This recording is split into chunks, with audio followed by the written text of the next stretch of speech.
गयारि जोंनि बर' बाजारनि कमल गयारि आर्टिस्टनि बिनानाव बेयो मोनसे माने डेलिगेट सिटिंआव बिजनि बान्दब हायार सेकेन्डारि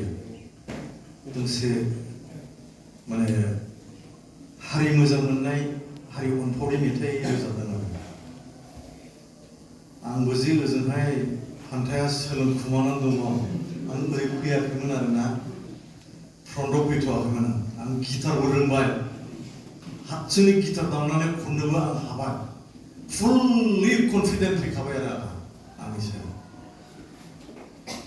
बे जुगामिखौ खननाय नुबाय ओरै ओरै थाल लालायनानै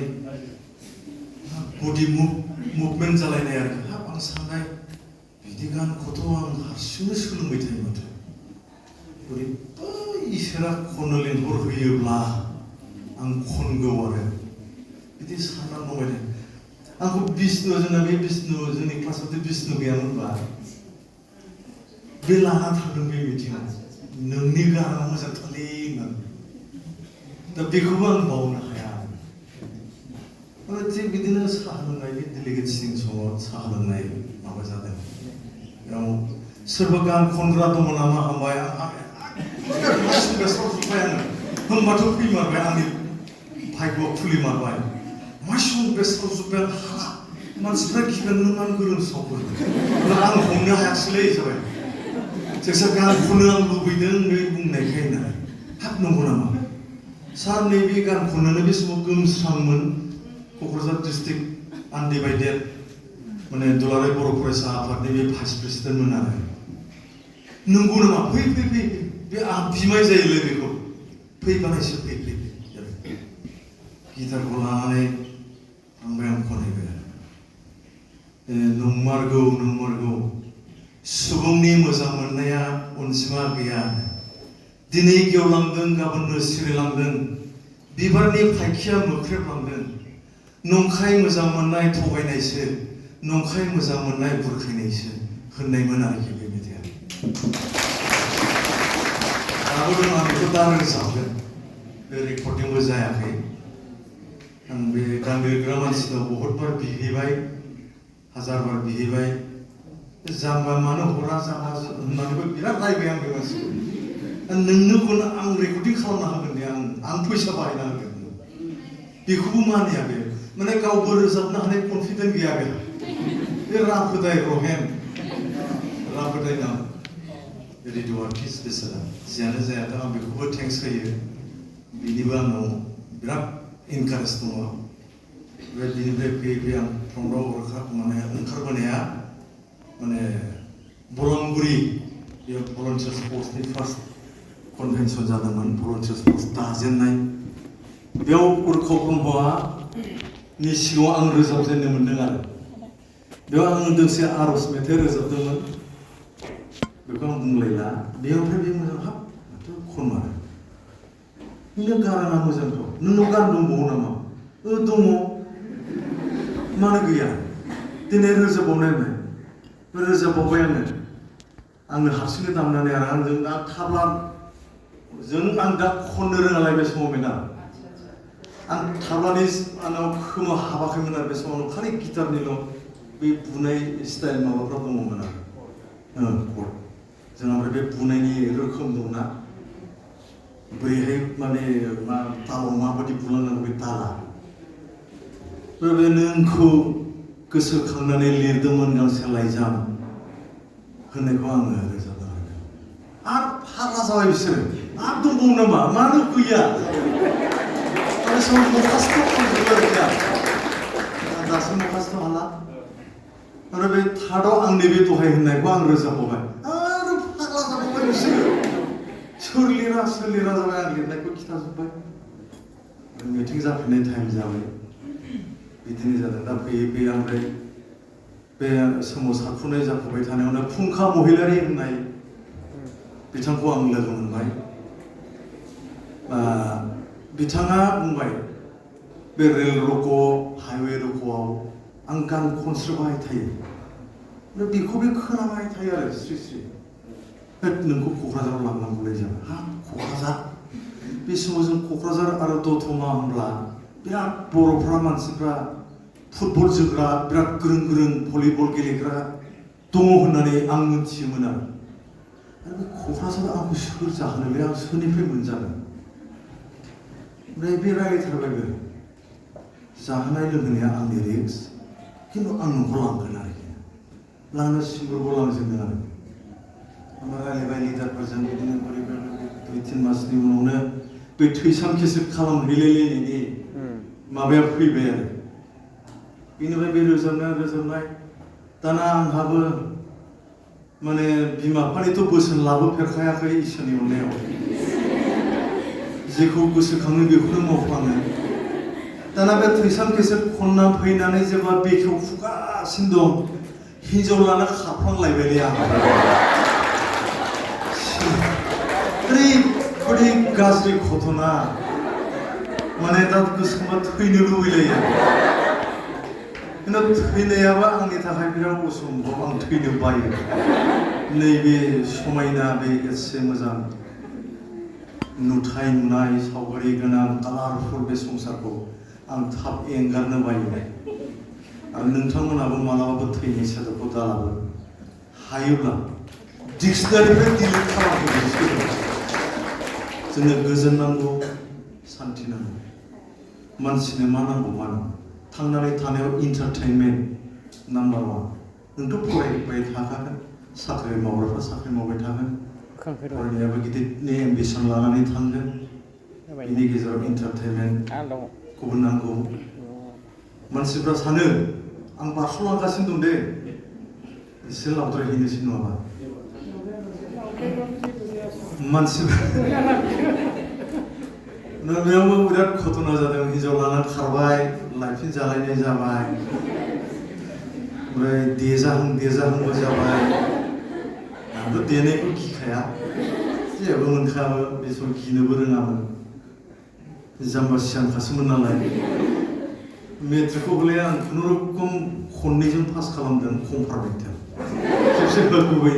होगुबैनाय मेदाममोनजों सेकेन्डआव कम्पार्टमेन्टेल होनानै आं पास खालामदों इसोरनि अननायाव बिनिफ्राय गैला आं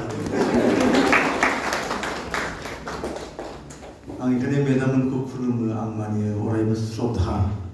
आं होयो नोंथांमोन बयबो फरायसा फरायसुलि गासिबो मेदाममोननि आगानजों थां मेदाममोनहा नोंथांमोननिल' पुजनीय सिबिजाथाव नङा दिनै बिथांमोनहा आरो मेदामल' नङा सारियाव जिरायनाय जोंहा माने आनैसो मंगलसिं हाज'वारि गुमैनि फिसाजो बियो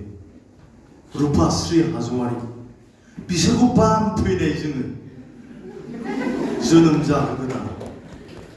दिनै आंनि मेगनाव नोंथांमोन बयजोंबो आङो बेखौ सासे मा महराव आं नुफैखो गोरबोआव आंनाव मोनसे गाबखांनाय फैदों बेनिखायनो आं खावलायनो नागिरदों साफ्रोमहाबो मोनफा मोनफा एम्बिसन थायो उद्देश्य थायो जोबथारनायाव आङो मेथाइखौ जेरै आंनि थांनानै थानाय एबा आंनि एम्बिसन एम इन लाइफ बायदि आं खालामना लानो हादों सोरबा एसे दुखु जानाय सोरबा एसे आखु जानाय सोरबा एसे फरायनानै थानाय आद्रा खिसा अनेक मानसि थायो बायदि रोखोमनि मानसि थायो बिथांमोनहा जुदि सोरबा हारिमु मोजां मोनग्रा दङब्ला आं खावलायनोसो लुबैदों दिनैनि हारिमुआ फैयै फैयै नैबे दखरसे बे मोनसेल' रुमाव थायाखिसै बे पृथिबियाव ओरैबादि मोनसे गोसारबाय जेराव मालाबा साइन्स बेफोरबो जेनबावनो नागिरो फारफा लाइनब्लाथ' गावबागाव बयहाबो माबा दंलायलायोना थांनानै थानायावबो ओरैबायदि इजि नोङो मोनसेल' जिनिसखौ जेराव नों गोसो होबाय बेनो आंनि goal this is my last गोल बेनो आंनि जोबथा थांखि उद्देश्य आं सोथारगोन बे गलखौ थांना थानायाव नोङो बोथिनोल'सो मोनजानांगौ दा थाखा फैसायाथ' नों माने भाग्य से ज़्यादा वक्त से पहले वहाँ फैखाया लुबैनायनि नों फायग'नि सिगां लुबैनायनि बारा बहा मोनो खिन्थु जों माखासे बुस्थु दङ बेखौ जों एखेबारे लुबैनानैबो मोननो हाथारो जेरै जों सोलोंनो हाथारो सोलोंनो हायो जों गिनाङा लाजिनाङा फावसायनाङा दिनै नाय सारेगामा प्रग्राम इण्डियान जोंनि जि मा टिभि मोनथाय जि टिभि ना मायाव जायो माबायदि सिंगार दङ दा आयौ मोदै गलायो बे सिखौखौ आंबो मोनदोंमोन खिन्थु दुर्भाग्य आङो माने बे सिखौखौ आं लानो हायाखिसै आरो बे हिन्जाव लाना खारनाया बिराद मोनसे आंनि माबा जादों आरोना माइनास पइन्ट जादों माइनासल' नङा डाबल माइनास आंखौ बुंबाय उषा लथुबा गाव निजेनो बुंदोंमोन छोटे तुमको रियली सिंगर बनना है ना जी दीदी तो कलकत्ता आ जा नों सिंगार जानोबा कलकातायाव फै नङाब्ला नों क'क्राझारा नोंसो होनदों माने जंगलि जायगा बे जंगलियावनो नोंनि लाइफआ जोबगोन जोबमारबायबो अब्लाबो गाज्रि सेन्सआव आं जोबदों होनाखै जोबाखै बेनि मोनसे चेलेन्ज भाब आंनाव दङ मानो जोबनो जोंबोथ' जोंनि समाजाव कन्ट्रिबिउसन होगोन ना होनो हायो मानो जंगलि सानसे हाग्रा बंग्रायानो जोबखागोन अब्ला जों स्राङाव फैगोन ना बे मोनसे आंनि सिन्तामोन जियानो जायाथों गावनो बुंबाय नों आंनि स्टुडिअ'आवनो था नोंखौ 3 मासाव बांला आरो हिन्दी रेकर्डिं खालामना होगोन आं माने आंनि गारांखौ गिदोंमोन मेदाम बियो बाब नोंनि गाराङाव बिदि बेस दं बिदि बेस गोनां आं गारां खोनाफेराखै फार्स्ट टाइम आं खोनादों बिदि होनदों आरोखि बे आं मिथिया बेसेबां दूर सैथो दा रायजो राजाफ्रासो आंनो सार्टिफिकेट होगोन दुगानानै लानो हाया जियानो जायाथों आं बे जोबनाय माबाथिं थांदिनि जोङो सोलोंथाइजों लोगोसे पार्ट टाइम बेबो आंनि थांनानै थानायनि मोनसे अंग होननानै सोलोंब्ला बेखौबो रोंगोन रोङोब्ला बेजोंबो मोनजायो मानो मोनजायाखै फर एग्जाम्पल आंनोथ' मोनजाबाय मेदाम मेथाइजोंथ' आं थांनानै दङ ना दिनै गानदों जोंबो गोदो लंपेन्ट गस्लाखौनो बायनो हायामोन लंपेन्ट गस्ला बिनाय 7 दिन खारना थानांदों होसो जानानै बिमा बिफाजों बे समावथ' 30-35 थाखा 15-16 थाखा गस्लाजों पेन्टजों बेल'मोन आरो बेखौनो होनो हाया दिनै बैफोर गानबोनो हायैखौ दा गानोलै आं बोरायब्लाबो मालाबा गोसो जानानै गानो नोंसोरखौ लोगो मोनब्ला एसे बैसोखौ एसे माइनास खालामना लायो गोसो जायो औ बेनो आरोखि आं दा बेफोरखौ खोनाहैबा दा हाबहैनो मोननाय नङालाय जाला बांद्राय सादायाबो थिग नङा नामा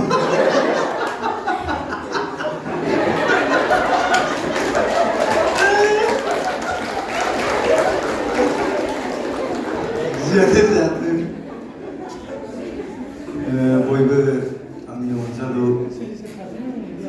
अनजालि फंबाय बिनानावमोन नोंसोरो साफा साफा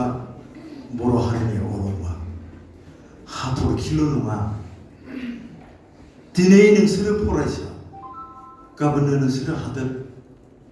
दैदेनगिरि जागोन हादोरनि बेंगिरि जागोन गाबोननो नोंसोरो हादोरखौ सालायगोन बेखौ नोंथांमोनाबो फरायनो मोनदों बे बाथ्रा सैथो अरायथा बे इउनिभार्सेल बेखौ नों सोलायनो हाया बेखायनो नोंसोरनि मोनखा जिउ मोनखा सम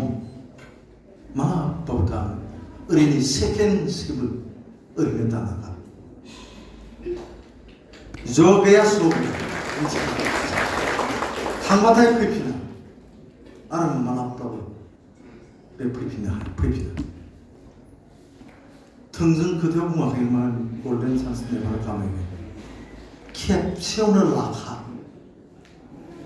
होमबा जों मानो जानो हाया दिनै जोंनि गेजेराव जोंनि दिनाव एसेबां लेखा गोरों गैयामोन मेडाम दिनै आं नोंसोरखौ नुयोब्ला आं गाबखाङो मोदै गयो गोरबो सिङाव हाय आं रोङाखिसै आंनि गथ'फ्रा माब्ला रोंगोन फैयै फैयै गथ'आबो इउनिभार्सिटिखौ फरायासै न'दाव दाख्लै बेयावनो माबा काउन्सिलिं होलायलायनानै बिएड मोनबाय जोबोद मोजां मोनदों आंथ' कम्पार्टमेन्टेलसो बिसोरो आंनि मानखौ ओरैबायदि लाखिदों आंथ' साननोबो हायाखै जे आंनि फिसाफ्रा मेट्रिकआव फार्स्ट डिभिजन पास जागोन बेबो सेबानिफ्राय आंथ' आसरित मोनबाय बर' मिडियाम बेबो पास जाबाय आंथ' खुलुमदों फिसाजोखौ हाबाब जोनोम जानायावबो रुवा लानानै माने थाब दाबो नुवा होननानै दैखर ससे देफायदों आं मा दाबो नुवा आंलाय रुवा लानानै दैखर देफायदों बिनिफ्रायसो आं गिनाय सोमजिदों गिनाय साफिदों फिसाजो मोनजेननायनिफ्राय आं गोदोनिफ्रायनो गिदों आं दा गियो माने गिनाय सोमजिबाय खिन्थु बे गिनाया नांगौबा गियाला बेखौ नांगौबा आं गिया ओमफ्राय फिसालायाबो फार्स्ट डिभिजन पास खालामबाय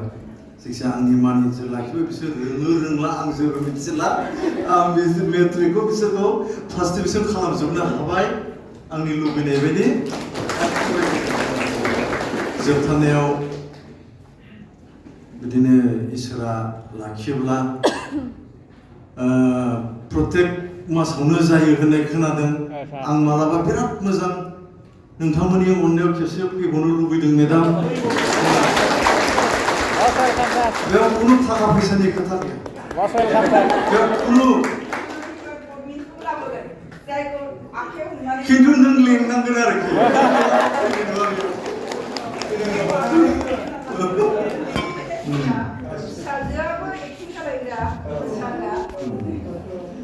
दा नैबे अक्ट'बर लास्टिं जाय मोननै शुटिं खालामबावनो नागिरदों आं फिसाजों मेथाइआबो आं रोजाबनायानो गोजा दा दोंसे सिंगेलखौ आं रोजाबगोन जेखौ माने बे एक्टिंल' खालामफागोन आरो डुएटखौ एसे दिगदार जायो सानैयाव रोजाबनो जियानो जायाथों फैगोन खिन्थु मेडामा लेंना लायनांगोन आरोखि हम मिनिस्टारखौ नेक्स्ट आं फैफिनगोन खोथा होबाय बेखायनो होबाय आं मेडाम सिंगेल फैया आंबो सिंगेल फैला ओमफ्राय बै दहायनो थाबोनाय ससे आद्राखौ आं बुङो एसे लाना खारनायखौ जोबथारनायाव 9 बोसोरनि उनाव आं मोनफिनहैदों आरो नोंथांमोना आंनि गाहाम हामलायनाय गाहाम अनसायनाय गासैखौबो आङो बावबाय आरोबाव नोंथांमोना बिदिनो थाबाय थानो हाथों मोजां सिन्था खालाम जेब्लाबो फंबाय बिनानावमोन माब्लाबो गाज्रि सिन्था खालामनाङा सोरबा गाज्रि नोंसिनि मेगनाव नुदोंब्ला बिसोरनि खाथियाव थां मा जादों सों बुजाय माब्लाबाबो आथिं आखाइ दाखालाम खुगाजोंबो दाराय खुगाखौ जोंनो गिबियावनो इसोरा हरदों मोजां बाथ्रा बुंनो मोजां खोथा होनो मोजां गियान होनोसो जोङो खुगाखौ बेनिखायनो जियानो जायाथों जों मोजां बाथ्राखौ बुंगोन जाथाराबा जों ओरै बोथ्रोदनानै लाबोनानै हारसिं बुजायगोन बेखौ अब्लानो बुजिगोन दि बुजियैनि जेबो माने गैया दा बेखौनो नोंथांमोननि गासैनिबो गोलाव जिउमानि इसोरनि खाथियाव आर'ज गाबनानै आं दोनथ'बाय पारमिसन मोनोबा आं मेथाइखौबो लाफानो सानदोंमोन आरो